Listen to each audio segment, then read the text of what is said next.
Chathal Ó Loingsigh is an táim chunaí Malahórna cúntae Chorcaí agus Imríonn Cispheil leis de rabal wheelers. An rud is fearlam faoin Cispheil ná bíonn tú ag gimmart le de cairde agus ag caint le de cairde agus bíonn spríogat. Bíonn tréáil a going ag Chorcaí gach bhart agus bíonn ag tréáil sa bhaile más féidirlam.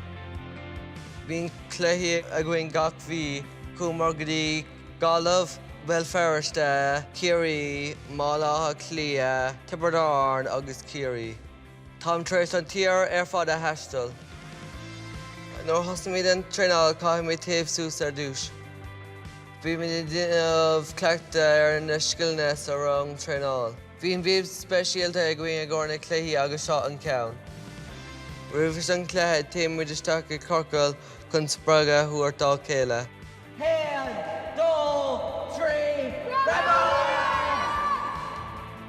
An orda stachar a fina cléithí ná an blocáil nu tógan seat.